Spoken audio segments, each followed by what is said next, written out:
5. 새벽 2시가 다 되었어야 그들은 쉐라의 집 부근에 다다랐다. 그 사람을 깨워 일으켜야 되지 않을까요? 빈센트가 물었다. 천만에 그렇지 않소. 그 사람은 밤새도록 작업하니까. 게다가 낮에도 거의 온종일 작업하고 도대체 잠을 자는 것 같지도 않거든. 여기가 그 집이요. 이건 쉐라의 어머니의 소유집. 언젠가 쉐라의 어머니가 내게 이렇게 말한 적이 있어. 우리 아들 조르주, 그 애는 그림을 하고 싶어 하거든. 좋아. 그럼 그림을 하게 두는 거지 뭐. 두 사람이 먹고 살 돈은 내게 충분히 있으니까. 그 덕분에 그 애가 행복해지기만 한다면야. 쉐라는 그의 어머니에겐 아주 모범적인 아들이란 말이요. 술도 담배도 하지 않고 욕설을 하거나 밤후에 줄을 하거나 여자들 뒷공무니를 쫓아다닌다거나 그림 재료 외에 다른 데 돈을 낭비하거나 하는 일은 전혀 없으니까 그 사람한테는 딱 한 가지 악습이 있지. 그림을 그린다는 것 말이요. 그 사람의 정부와 그 아들이 근처에 살고 있다는 얘기를 들었는데 그 사람 그 얘기는 절대 입 밖에 내지도 않더군. 집안에 불이 다 끄신 것 같은데? 빈센트가 말했다. 온 식구들을 깨우지 않고 어떻게 들어갈 수 있을런지. 쉐라는 다락방을 쓰고 있어.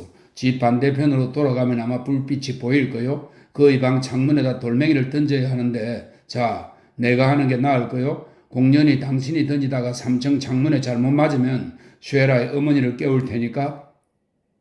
문을 열어주려고 내려온 쉐라는 한 손가락을 입에 가져다 대고 쉿 하는 신용을 해 보이더니 두 사람을 이끌고 계단을 올라갔다. 쉐라가 그의 다락방 문을 닫았다. 조르주, 테오의 형 빈센트 반 고어를 만나보게나. 그림은 네덜란드 사람처럼 그리지만 그 점만 빼면 아주 근사한 사람이야. 쉐라의 다락방은 집안 전체의 길이와 거의 맞먹는 엄청난 크기였다. 사방벽에는 아직 완성되지 않은 거대한 캔버스들이 걸려 있었고 그 앞에는 발 디딤대가 놓여 있었다. 가스램프 아래에 놓인 높지간 사각형의 테이블 위엔 물감이 채 마르지 않은 캔버스 하나가 납작 누워 있었다. 알게 되어 반갑습니다, 반고씨. 잠깐 몇 분 동안만 실례도 될까요? 물감이 마르기 전에 자그마한 네모칸을 한 번 더 칠해야 하거든요. 그는 높지간 삼각 글상 위에 올라앉아 캔버스 위로 몸을 구부렸다. 가스 램프가 한결같이 누르스름한 불꽃을 내며 타올랐다.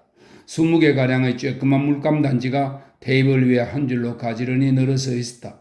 쉐라는 빈센트로서는 처음 보는 가장 가느다란 붓을 들고 그 끝을 한 물감 단지에 살짝 담갔다가 수학적인 정확성을 가지고 캔버스 위에다 물감점을 찍기 시작했다. 그는 조용히 그리고 감정의 움직임 없이 작업했다. 그의 태도는 무심하고 초연했다. 흡사 기계공과도 같았다. 점점점점. 그는 한 손에 붓을 똑바로 들고서 쬐끄만 물감 단지에다 닿는 듯 마는 듯 살짝 붓끝을 적셨다. 그리고는 캔버스 위에 점점점점 수백에다 수백을 더한 미세한 점들을 찍었다. 빈센트는 아연한 표정으로 쉐라를 지켜보았다. 이었고 글상 위에서 쉐라가 몸을 돌렸다. 자, 그가 말했다. 이젠 저 공간이 다 파묻혔군요. 그걸 빈센트에게 보여주지 않겠나 조르주? 고갱이 말했다. 이 사람의 출신지에서는 사람들 모두가 소와 양을 그린다네. 이 사람은 일주일 전까지만 해도 모든 아트라는 게 있다는 것조차도 몰랐다더군. 반고어씨, 이 글상에 앉아 보시죠. 빈센트는 글상에 앉아 그 앞에 펼쳐진 캔버스를 바라보았다. 그것은 그가 예술작품 속에서나 실제 생활 속에서나 여태껏 보아왔던 그 어느 것과도 닮지 않은 것이었다. 그 그림은 그란드자트 섬의 풍경을 그린 것이었는데 무한히 분할된 색채 점들로 이루어진 건축물과도 같은 인간의 상들이 흡사 고딕 대성당의 원주처럼 서 있었다. 풀, 강, 작은 배들, 나무들 그 모두가 점으로 이루어진 어렴풋하고 추상적인 빛의 집합체였다. 그 캔버스는 색채 중에서 가장 밝은 색소들로 이루어졌으며 마네나 드가 혹은 고갱조차도 용기를 내어 겨우 사용하는 색채들보다도 한결 더 밝았다. 그것은 그의 추상적 조화의 영역으로 물러앉은 것 같은 그림이었다. 그것이 살아있다 하더라도 그것은 자연의 생명을 가진 살아있음이 아니었다. 대기는 반짝이는 광위로 가득 차 있었지만 그 어디서도 숨결을 찾아볼 수 없었다. 그것은 약동하는 생명 자체를 오브제로 하여 그린 하나의 정물화였으며 따라서 거기에서 움직임은 영원히 추방되어 있었던 것이다. 빈센트 곁에 서 있던 고갱이 빈센트의 얼굴에 나타난 표정을 보고 끌끌 웃었다. 괜찮소 빈센트. 누구든 쉐라의 그림을 처음 보았을 땐 그런 식으로 한 대 얻어맞은 듯한 기분이 되니까 자 실토해 보시지. 어떤 생각이 드는지. 빈센트는 변명하듯 쉐라에게 몸을 돌렸다. 아 미안하오 쉐라. 여기 온 지 며칠 안 되는 사이에 너무도 이상한 일들만 일어나는 바람에 지금 내가 제정신을 차릴 수가 없는 상태라서 난 워낙에 네덜란드 전통 속에서 훈련된 사람이기 때문에 전에는 도대체 인상파가 무엇을 뜻하는 건지 알지도 못했다네. 그러다가 이제 내가 신봉하는 것들이 갑자기 한꺼번에 뒤집혀지게 되니까 이해가 갑니다. 쉐라가 조용히 말했다. 제가 쓰고 있는 기법은 회화예술 전반에 걸쳐서 일종의 혁명을 일으키고 있으니까요. 그러니까 제 그림을 한번 척 보고서 죄다 이해하려는 기대는 가질 수 없지요. 아시겠지만 방고시 현재까지 회화란 개인적 체험의 문제로만 여겨져 왔습니다. 그러나 그것을 하나의 추상과학으로 만드는 게 저의 목적이죠. 인간의 감각들을 분류 정리하는 법을 배워 정신이 가지고 있는 수학적 정확함에 도달해야 합니다. 인간의 감각들은 그 하나하나가 색채와 선과 명암으로 이루어진 추상적 표현으로 환원될 수 있으며 또 그래야만 합니다. 내 테이블에 놓여있는 이 자그마한 물감단지들을 보셨겠죠? 그렇소. 아까부터 유심히 보아왔지만 이 물감단지들 속엔 방곳이 인간의 특정한 감정들이 각기 하나씩 들어있습니다. 내가 고안해낸 처방에 따라 이 물감들을 공장에서 만들어내어 약방에서 팔 수가 있습니다. 그렇게 되면 팔레트 위에다 되는 대로 물감을 혼합하는 일은 사라집니다. 그런 방법은 이제 과거지사가 되어버리는 것이죠. 이제부터 화가들은 약방으로 가 자그마한 물감 단지들을 사서 그저 뚜껑을 벗기기만 하면 됩니다. 지금은 과학의 시대이고 난 회화로부터 하나의 과학을 만들어낼 작정입니다. 개성이란 사라질 수밖에 없고 대신 회화는 정확해져야 합니다. 건축처럼 말이죠. 내 말 알아들으시겠습니까? 방고씨? 아니, 빈센트가 말했다. 잘 이해할 수 없을 것 같군. 고갱이 빈센트를 쿡 찔렀다. 이보라고. 조르주, 왜 자넨 그게 꼭 자네의 기법이라고 우기지? 자네가 태어나기도 전에 피사로가 이미 그런 걸 만들어냈어. 그건 거짓말입니다. 쉐라의 얼굴이 빨개졌다. 의자에서 후딱 뛰어내려 창가로 곧장 걸어간 쉐라는 손가락 끝으로 창턱을 두드려대다 말고 사나운 그런거리로 되돌아봤다. 나 이전에 피사로가 그 기법을 발견했다고 대체 누가 그렇게 말하던가요? 그걸 생각해낸 사람은 내가 처음입니다. 피사로가 내게서 그 전묘법을 배워간 겁니다. 난 이탈리아 문예 부흥기 이전의 작품부터 시작해서 미술의 역사에 통달한 사람입니다. 그래서 내 말하는 것이지만 나 이전에 그런 걸 생각해낸 사람은 아무도 없었어요. 그런데 어떻게 당신이 쉐라는 난폭하게 입술을 깨물며 여러 개 놓인 발 디딤대들 중의 하나로 걸어가 빈센트와 고갱을 등진 채 캔버스 위로 몸을 굽혔다. 빈센트는 쉐라의 돌변한 모습에 정말 깜짝 놀랐다. 테이블 위로 몸을 굽히고 있는 이 사내는 아까까지만 해도 건축물과도 같은 완벽하고 냉정한 모습을 하고 있었고 감정이 깃들지 않은 눈과 마치 실험실의 과학자와도 같은 차가운 태도를 가지고 있었다. 그리고 음성은 냉정하고 거의 현학적이기까지 했으며 그의 그림에 드리워 놓은 추상의 베일이 그의 두 눈에도 똑같이 드리워져 있었다. 그러나 지금 다락방 한끝에 서 있는 이 사내는 풍성한 특수염으로부터 빠져나온 붉고 두터운 아랫입술을 깨물고 있었으며 아까는 단정하게 빗어넘겼던 곱슬곱슬한 갈색 머리칼을 화가 난 듯 마구 헝끌어뜨리고 있었다. 오 조르주. 빈센트에게 눈을 깜빡거려 보이며 고갱이 말했다. 그게 자네가 만든 기법이란 걸 만인이 다 알고 있네. 자네가 없었다면 어떻게 전묘법이 있을 수 있었겠나? 마음이 누그러진 쉐라가 테이블로 되돌아왔다. 타오르던 노여움이 그의 두 눈에서 사라졌다. 쉐라, 빈센트가 말했다. 그림이란 것은 그 본질상 중요한 개인적 체험을 뜻하는 것인데 그걸 어떻게 비인격적인 과학으로 만들 수가 있겠소? 보십시오. 내가 가르쳐 드리지요. 쉐라는 테이블 위에 놓여있던 크레용 한 갑을 움켜쥐더니 아무것도 깔지 않은 맨 마룻바닥 위에 구부리고 앉았다. 가스 불꽃이 새사람 위에서 희미하게 타오르고 있었다. 밤은 더할 나위 없이 저교했다.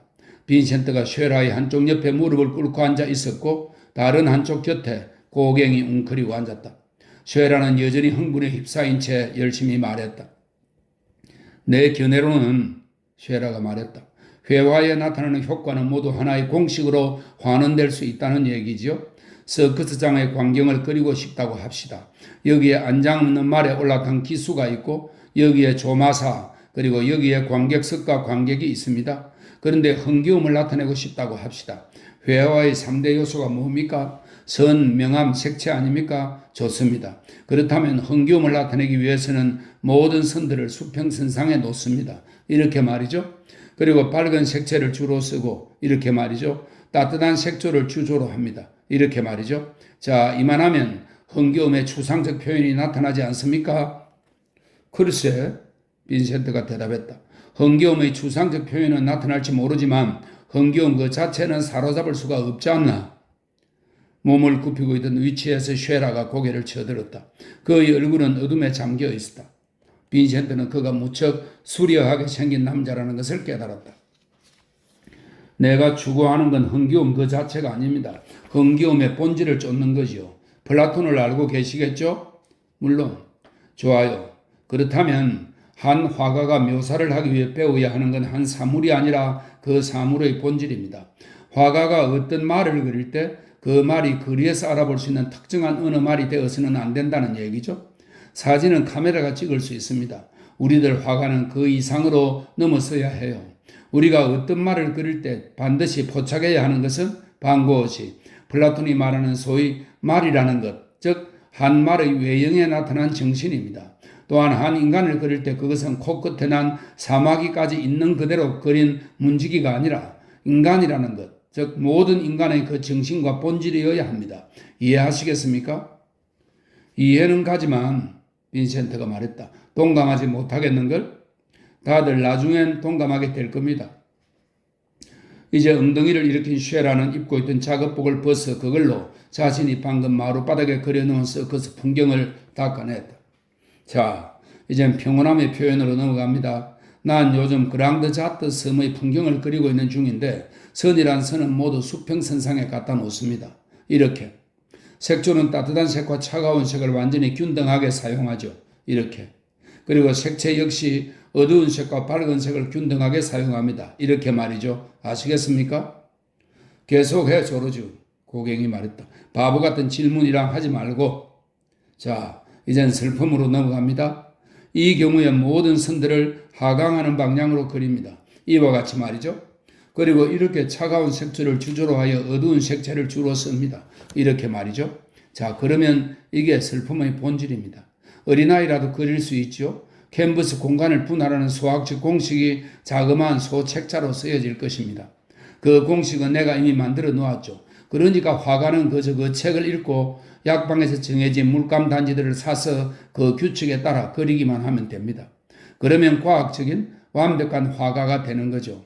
햇빛 속에서도 가스 등불 아래에서도 그릴 수 있고 그리는 사람이 수도승이거나 남봉꾼일 수도 있으며 7살짜리 꼬마 아니면 이런 살의 노인일 수도 있습니다. 어쨌든 누가 그리든 간에 그 모든 그림들이 건축과 똑같은 비인격적인 완벽성을 얻게 될 것입니다. 빈센트가 눈을 깜빡거렸다. 고갱이 웃었다. 조르주, 이 사람은 자네를 미쳤다고 생각하고 있는 거야. 쉐라는 마지막으로 그려놓은 것들을 자기 작업복으로 닦아내고는 그 작업복을 큼큼한 구석에다 휙 던졌다. 정말입니까, 방고씨? 그가 물었다. 아니, 아닐세. 빈센트가 잘라 말했다. 나 자신이 미치광이란 말을 하도 여러 번 들은 탓에 난 그 소리만 들어도 질색인데 하지만 이 점만은 고백하지 않을 수가 없는데 내겐 자네의 그런 의견들이 몹시도 괴이하게 여겨지는군. 말하자면 이 사람 얘기는 결국 자네가 미쳤다는 뜻이야, 조르주. 고갱이 말했다.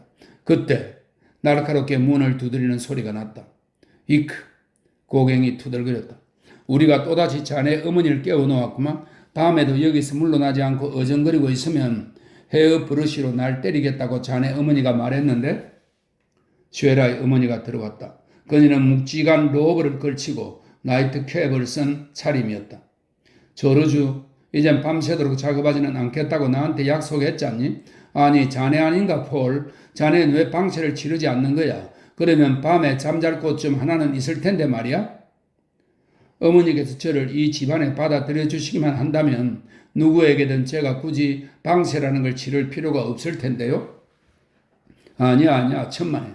이 집안엔 한 사람이 화가만으로도 충분해. 자, 여기 커피와 단돌 빵을 갖고 왔다. 꼭 작업을 해야겠다면 뭘 먹기라도 해야지. 난 내려가서 폴, 자네 몫의 압생트 병을 갖다 줘야겠군. 어머니께서 그걸 다 마셔버린 게 아니었군요. 고갱이 말했다.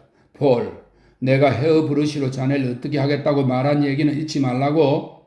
컴컴한 그늘에 가려워져 있던 빈센트가 앞으로 나왔다. 어머니, 쉐라가 말했다. 이분은 새 친구 빈센트 반 고어씨입니다. 쉐라 어머니가 빈센트의 손을 잡았다. 내 친구의 아들이라면 누구든 환영이요. 새벽 4시라 하더라도 반 고어씨, 당신은 뭘로 마셔야 할까? 괜찮다면 고갱의 압센트를 한 잔 마시고 싶은데요. 안 돼! 고갱이 외쳤다. 쉐라 어머니는 내게 정해진 일정 양만 주신다 말일세. 한 달에 겨우 한 병이야. 자넨 다른 걸로 마셔야겠어. 자네의 미개스런 혀는 압생트 맛과 샤르트레즈 좋은 맛의 차이도 분간 못할 텐데 뭘 그러나? 새 남자와 쉐라 어머니는 동트오는 태양의 황금빛 빗살이 북쪽 창문에 자그마한 삼각 무늬를 얹어 놓을 때까지 커피와 단돌빵을 놓고 앉아 얘기들을 주고받았다. 난 이제 낮 옷으로 갈아입는 게 낫겠군. 반고옷이. 어느 날 저녁이든 우리 집으로 와서 조르주와 나와 함께 저녁 식사를 합시다. 당신 오면 반가울 거야. 쉐라 어머니가 말했다. 앞문에서 쉐라가 빈센트에게 말했다. 내 기법에 대해 좀 허투루 설명한 것 같군요. 원하시는 대로 자주 다시 오셔서 나와 함께 작업합시다. 당신이 내 기법을 이해하게 될 때엔 회화가 이젠 옛날과 같은 것일 수 없다는 점을 아시게 될 겁니다.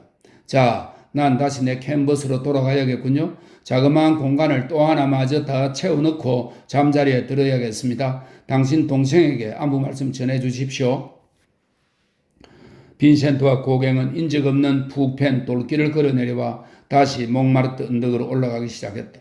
파리는 아직 잠에서 깨어나지 않았다. 녹색 셔터들은 단단히 잠겨있고 상점의 블라인드들도 내려져 있었으며 다만 교외에서 온 손수레들이 싣고 왔던 야채, 과일, 꽃들을 파리 중앙시장에 부려놓은 뒤 다시 집으로 돌아가고 있을 뿐이었다. 언덕 꼭대기까지 올라가서 파리가 잠에서 깨어나는 것을 지켜보기로 하세. 고갱이 말했다. 나도 그러고 싶소. 글리시카에 다다른 그들은 물랭 드라 갈레트를 거쳐 몽마르트 언덕 위로 꾸불꾸불 이어져 올라가는 러피크로로 들었다. 집들이 점점 드문드문해지면서 꽃과 나무들이 가득한 탁 트인 평지가 나타났다. 러피크로가 갑자기 끝난 것이었다. 두 사람은 덤불 숲을 헤치고 구불구불한 오솔길로 들었었다. 솔직히 말해보구려 고갱, 빈센트가 말했다. 당신은 쉐라를 어떻게 생각하는지? 조르주 말인가? 자네가 그렇게 물을 줄 알았지. 그 사람은 들라크루아 이후의 그 어느 누구보다도 색채에 관해서 많이 알고 있어. 예술에 대한 지적 이론을 갖고 있기도 하고. 그런데 그게 잘못이지. 무릇 화가란 자신이 하고 있는 일에 관해서는 생각지 말아야 하거든. 이론일랑 비평가한테 맡겨두는 거야. 조르주가 색채를 위해 어떤 공헌을 하고 또 그의 고딕적인 구성 양식이 고전 시대로의 반동을 촉진시키게 되긴 하겠지만 그러나 그 사람은 미쳤어. 자네 자신이 보았다시피 완전히 미치광이야. 힘겹게 오르긴 했지만 마침내 그들이 꼭대기에 이르렀을 때 온 파리 시가지가 그들 앞에 펼쳐져 있었고 검은 지붕들의 바다와 여기저기 솟은 교회 첨탑들이 새벽 안개를 헤치고 나타났다. 굽이치는 빛의 물살 같은 센강이 파리시를 반으로 갈라놓았다. 주택가의 지붕들이 몽마르트 언덕을 타고 센강 유역까지 흘러내려갔다가 거기서 다시 몽파르나스를 향해 용트림하듯 기어 올라가고 있었다. 이제 뚜렷하게 모습을 나타낸 태양이 저 아래 뱅산 숲을 환히 비추었다. 반대편 끝에 있는 볼로뉴 숲의 푸르른 초목들은 아직도 어둠에 잠긴 채 졸고 있었다. 이 도시의 세계의 경계표인 한가운데의 오페라좌, 동쪽의 노트르담, 서쪽의 개선문이 마치 갖가지 빛깔로 채색된 석총처럼 허공에 솟아 있었다. 6. 라발로에 있는 그들의 작은 아파트에 평화가 내렸다. 테오는 그런 평온한 순간을 마련해준 행운의 별에 감사했다. 그러나 그것도 오래 계속되지는 않았다. 빈센트는 시류에 뒤떨어진 자신만의 색채로서 자기 방식에 따라 서서히 그리고 꼼꼼하게 작업하는 대신에 자신의 동료들을 흉내내기 시작했던 것이다. 그는 자신도 인상파가 되겠다는 격렬한 욕망에서 이제껏 스스로 배워왔던 것들을 모두 무시해버렸다. 그의 캔버스는 쉐라, 톨루츠 로트레크, 고갱의 그림들을 그대로 베껴놓은 끔찍스러운 모조품 같았다. 그러면서도 그는 자신이 굉장한 진보를 하고 있다고 생각했다. 이봐 형, 어느 날 밤 테오가 말했다. 형 이름이 뭐지? 빈센트 반 고어. 그 이름이 조르주 쉐라나 폴 고갱이 아니라는 게 확실해? 도대체 뭘 노리는 거냐? 형은 자신이 정말로 조르주 쉐라가 될 수 있다고 생각해? 태초 이래 단 한 명의 로트레크가 있을 뿐이라는 사실을 깨닫지 못하는 거야? 그리고 단 한 명의 고갱이 있을 뿐이라는 걸. 맙소사, 그 사람들을 모방하려 하다니 어리석은 짓이야. 난 모방하는 게 아니야. 그들한테서 배우고 있는 거지. 형은 모방하고 있는 거야. 어디 새 캔버스들을 아무거나 보여줘봐. 그러면 전날 밤에 형이 누구랑 함께 있었는지 내가 맞춰볼 테니까. 하지만 난 사뭇 향상되고 있는 걸 태호야 봐라. 이 그림들의 색채가 전부 다 훨씬 밝아졌잖아. 형은 나날이 내리막길로 치닫고 있어. 형이 그리는 그림은 하나하나가 점점 더 빈센트 반 고흐답지 않게 변해가고 있다니까. 봐 형, 형에겐 왕도란 게 없어. 몇 년간의 힘겨운 노력이 필요할 거야. 다른 사람들을 모방해야 될 만큼 형이 쫄짱부야? 다른 사람들이 제시하는 것을 그냥 소화시키는 것만으로는 그칠 수 없단 말이야? 테오, 내가 그린 이 캔버스들은 썩 괜찮은 것들이라니까? 하지만 내가 보기엔 끔찍하단 말이야. 그 싸움은 계속되었다. 밤마다 기진맥진하고 신경이 날카로워진 상태로 테오가 화랑에서 돌아와 보면 빈센트는 새로 그린 캔버스 하나를 들고 초조하게 그를 기다리고 있었다.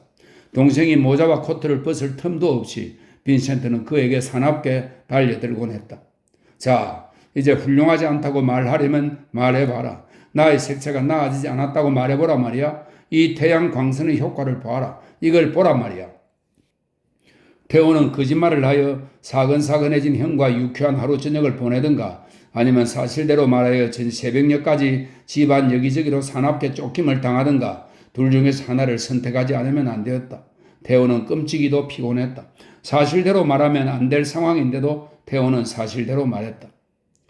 최근에 언제 뒤에 화랑에 갔었지? 태호가 지친 표정으로 캐물었다. 그게 무슨 상관이냐? 묻는 말에 대답이나 해, 형. 글쎄, 빈센트가 겁에 질린 듯이 말했다. 어제 오후에. 빈센트, 길을 쓰고 마네를 모방하려고 하는 작자들이 파리에 5,000명 가까이 있다는 걸 알아? 더구나 그 모방마저 형보다 그 작자들이 월등 낫게 해내고 있단 말이야. 싸움터라는 곳이 워낙 뒤좁기 때문에 둘 중 어느 쪽도 끝까지 버틸 수가 없었다. 빈센트가 새로운 꾀를 냈다. 인상파의 기법들 모두를 단 한 개의 캔버스에다 뭉뚱그려 놓은 것이었다. 대단히 근사하군. 그날 밤 태호가 말했다. 이걸 요약파라고 이름 붙여야겠는걸? 이 캔버스에 있는 것 하나하나에다 딱지를 붙일 수 있겠어. 저 나무는 진짜 고갱이고 저 구석의 천연은 틀림없이 둘루즈 로트레크야. 강물에 비치는 햇빛은 시슬레, 색채는 모네, 나무 이파리들은 피사로, 대기는 쉐라, 그리고 중앙의 인물은 마네. 빈센트는 고군분투했다. 그는 낮 동안 열심히 작업했지만 밤이 되어 태호가 돌아오면 그한테서 어린애처럼 꾸지람을 들었다. 태호가 거실에서 자야 했으므로 빈센트는 밤에는 거기서 그릴 수가 없었다. 태호와 말씨름을 하다 보면 흥분하고 안달난 상태가 되어 그는 잠도 잘 수가 없었다. 그는 동생에게 열변을 토해대면서 기나긴 시간을 보냈다. 여전히 불빛이 타오르고 빈센트가 흥분의 몸짓으로 이야기하는 가운데 태호는 완전히 기진맥진하여 골아 떨어질 때까지 그와 싸워야 했다. 그나마 태호가 버틸 수 있었던 것은 머자나 르피코로로 이사갈 것이고 거기서라면 자기 몫의 침실이 있으니까 문간에도 아주 튼튼한 좌물쇠를 걸어놓으면 될 것이라는 생각 덕분이었다. 자신이 그린 그림에 대한 말씨름에도 지치자 빈센트는 이제 미술 사업 그리고 화가가 된다는 일의 비참함에 관한 열띤 토론으로 태호의 밤 시간을 차지했다. 태호, 난 도대체 이해할 수가 없다. 그가 투덜거렸다. 넌 파리에서 관록 있는 축에 끼는 화랑의 지배인이야. 그런데도 넌 화랑에다 너 형의 캔버스 하나 전시하려 들지 않으니 말이다. 발라동이 허락하지 않아. 해보려고나 했어? 수천 번. 좋아. 내 그림들이 꽤 훌륭하지는 못하다고 인정하지. 하지만 쉐라는 어떻게 된 거야? 그리고 고갱은, 로트레크는? 그 사람들이 내게 새 캔버스를 갖고 올 때마다 난 발라동에게 그걸 중2층에 걸어놓게 해달라고 애걸 했어. 그 화랑의 주인이 너냐? 아니면 다른 사람이냐? 아, 난 단지 거기에 고용되어 있는 사람일 뿐이야. 그렇다면 거기서 나와야 해. 그건 치욕이야. 순전히 치욕이야. 태호, 나라면 그런 걸 참지 못했을 거야. 난 당장 거길 떠났을 거야. 그건 내일 아침 식사 때 얘기하지. 형, 난 힘든 하루를 보냈어. 그래서 어서 잠자리에 들고 싶단 말이야. 난 아침 식사 때까지 기다리고 싶지 않아. 지금 당장 그 얘기를 하고 싶다니까. 태호야, 마네와 더가를 걸어놓는 게 무슨 대단한 의미가 있지? 그들은 이미 일반 대중에게 알려져 있는데 그 사람들의 그림은 벌써 차츰 팔려나가고 있잖아. 너가 정작 편들어 싸워줘야 할 사람들은 그보다 젊은 사람들이야. 시간을 좀 달라고. 아마도 한 3년 지나면 안 돼. 우린 3년이나 기다릴 수 없어. 우린 당장 행동을 취해야 해. 아, 태호, 넌 왜 그 직업을 내팽개치고 자신의 화랑을 열지 못하는 거냐? 생각 좀 해봐. 발라동도 없고 부그러도 없고 애네도 없는 화랑을 말이야? 그러려면 돈이 필요해, 형. 난 한 푼도 저축해 놓은 게 없잖아? 돈이야 우리가 어떻게든 마련하지. 그림 장사란 진측이 더디어. 형도 알다시피. 더디든 말든 너의 기반이 확실하게 다져질 때까지 우리가 밤낮으로 일하면 되잖아? 그러면 그동안엔 어떻게 하지? 먹고 살아야 하잖아. 내가 내 생계를 못 꾸려간다고 해서 넌 지금 날 비난하고 있는 거냐? 맙소사, 제발 형, 잠자리에 들라고. 난 지쳤어. 잠자진 않을 거야. 난 사실을 알고 싶단 말이다. 넌 오직 그 이유 때문에 구필 화랑을 떠나지 않고 있는 거냐? 나를 부양해야 하기 때문에 말이야. 자, 사실대로 말해봐. 내가 너의 모가지에 매달린 무거운 짐이겠구나? 내가 너를 짓누르고 있어. 넌 나 때문에 그 직업을 계속하고 있단 말이지. 나만 없더라면 넌 자유로운 몸이 될 텐데. 내 몸이 조금만 더 크고 힘이 조금만 더 세다면 호되게 한 방 먹여주고 싶군. 그런데 실은 그렇지 못하니 돈을 주고 고갱을 고용해서 와서 내 대신 그래달라고 해야 되겠군. 이봐 형, 나의 직업은 구필화랑에서 일하는 거야. 지금도 또 언제나. 형의 직업은 그림을 그리는 것이야. 지금도 또 언제나. 내가 구필화랑에서 하는 일의 반은 형의 몫이고 형이 그리는 그림의 반은 내 몫이야. 자, 이젠 잠 좀 잘 수 있도록 내 침대에서 내려가 줘. 그렇지 않으면 순경을 부를 거야. 다음날 저녁 태호가 봉투 하나를 빈센트에게 건네주며 말했다. 형이 오늘 밤 아무 일도 하지 않을 거라면 이 파티에 함께 가도 괜찮을 텐데. 누가 여는 건데? 앙리 루소. 그 초대장을 한번 봐요. 카드엔 간단한 시구절 2줄과 손으로 칠한 무슨 꽃들이 있었다. 이 사람이 누구지? 빈센트가 물었다. 우린 그를 셰갈리라고 부르지. 그는 40살까지 지방에서 세금 징수원 노릇을 했거든. 그 사람도 일요일에만 그림을 그렸더랬어. 고갱이 그렸던 것과 똑같이. 그러다가 몇 년 전에 파리에 와서 바스티오 근방의 노동자 구역에 자리 잡았지. 살아오면서 단 하루도 교육이나 가르침을 받은 적이 없는데도 그 사람은 그림을 그리고 시를 쓰고 작곡을 하고 노동자의 아이들한테 바이올린 레슨을 하고 피아노를 치고 2명의 노인에게 그림을 가르치거든. 그는 어떤 걸 주로 그리지? 환상적인 동물들인데 그것도 주로 그보다도 한층 더 환상적인 밀림안에서 살짝 내다보고 있는 풍경이지. 그런데 그가 여태 그 가본 것 중에서 밀림 비슷한 곳이라곤 블로뉴 숲의 동물원밖에 없거든. 그 사람은 농민이고 타고난 자연인이야. 비록 폴 고갱이 그를 비웃고 있긴 하지만. 넌 그 사람의 작품을 어떻게 생각하지, 태호? 글쎄, 나도 모르겠어. 모두가 그를 멍청이, 미치광이라고 부르거든. 정말로 그래? 무언가 어린아이 같은, 원초적인 어린아이 같은 점을 갖고 있지.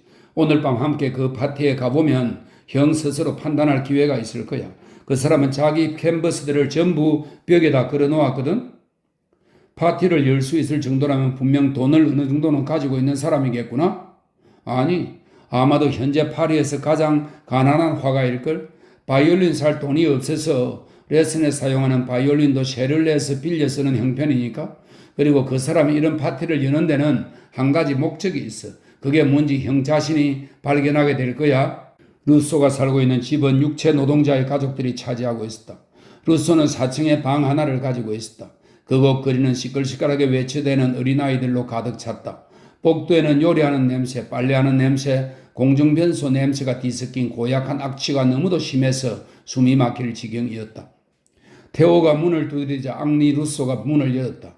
그는 땅딸막하고 뚱뚱한 남자였는데 골격 자체는 빈센트와 상당히 흡사했다.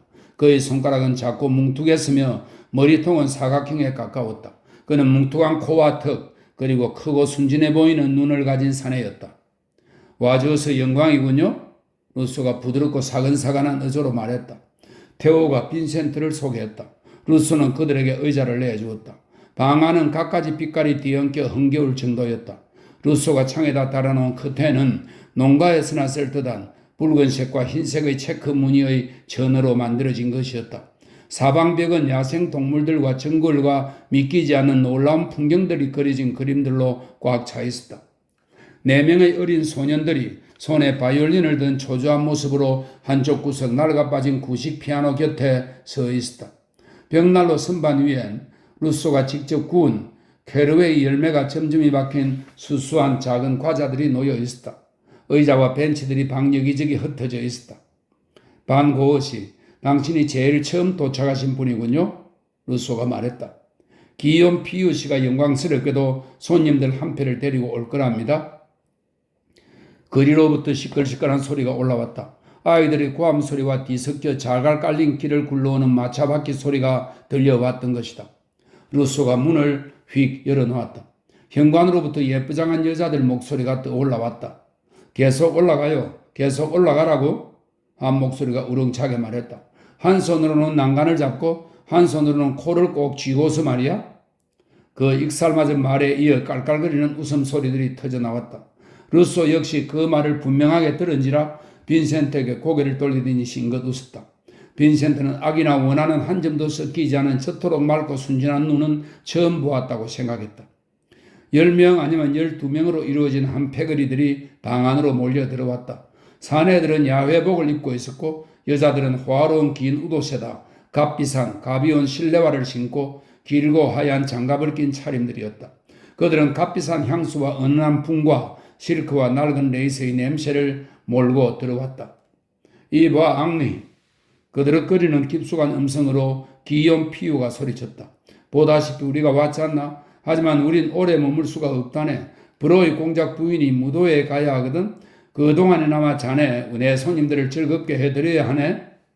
아, 난 정말 이분들을 만나보고 싶었어요.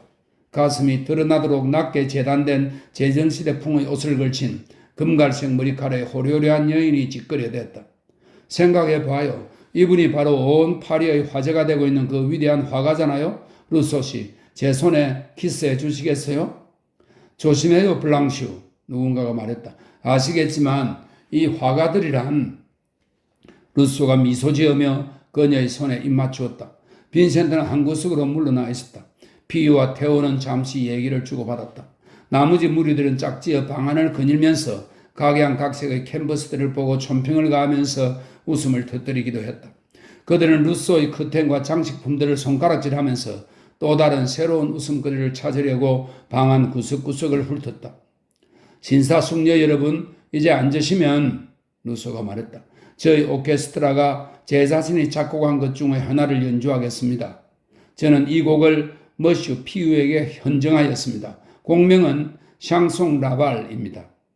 자, 여러분, 피우가 외쳤다. 루소가 우리를 즐겁게 해주겠다는군. 자, 자니, 블랑슈, 자크, 와서들 앉지. 이건 아주 귀중한 걸세. 떨고 있는 네 소년이 단 한 개뿐인 악보대 앞에 서서 바이올린 가락을 골랐다. 루소는 피아노 앞에 앉아 두 눈을 감았다. 잠시 후 그가 말했다. 준비. 그리고 연주가 시작되었다. 그것은 소박한 목가적인 곡이었다. 빈센트는 애써 귀 기울였지만 숨죽여 킬킬거리는 사람들의 웃음소리에 음악소리가 파묻혀 버렸다. 연주가 끝나자 모두들 열렬하게 박수를 쳐댔다. 블랑슈가 피아노 있는 곳으로 가서 루소의 어깨에 그녀의 두 손을 얹으며 말했다. 아름다운 곡이었어요. 정말 아름다워요. 이토록 크게 가슴 설레인 적은 처음이에요. 비행기를 태우시는군요, 부인. 블랑슈가 웃음을 터뜨리며 소리쳤다. 기욤, 이분의 말을 들었어요? 글쎄, 내가 비행기를 태우는 줄로 아시나 봐요? 자, 한 곡 더 연주해 드리겠습니다. 루소가 말했다. 그 곡에 맞추어 자네의 시를 하나 노래해 주게, 앙리. 자네 무척 많은 시를 지었잖나? 루소가 어린아이처럼 이를 드러내며 싱긋 웃었다. 좋습니다, 피오시. 곡에 맞추어 시를 하나 읊조려 보죠. 원하신다면. 그는 테이블로 가서 시 원고 뭉치를 꺼내어 뒤적뒤적 훑어보더니 그 중에 하나를 골랐다. 그는 피아노에 앉아 연주하기 시작했다. 빈센트는 그 음악이 꽤 훌륭하다고 생각했다. 그리고 몇 구절 겨우 알아들을 수 있는 시도 역시 근사하다는 생각이 들었다. 그러나 그 시와 곡을 하나로 합해놓은 효과는 정말 우스꽝스러운 것이었다. 사람들이 크게 웃었다. 그들은 피오의 등을 찰싹찰싹 치면서 웃었다. 아, 기욤 피오, 당신은 망나니예요? 당신 정말 얼마나 엉큼한 사람인지?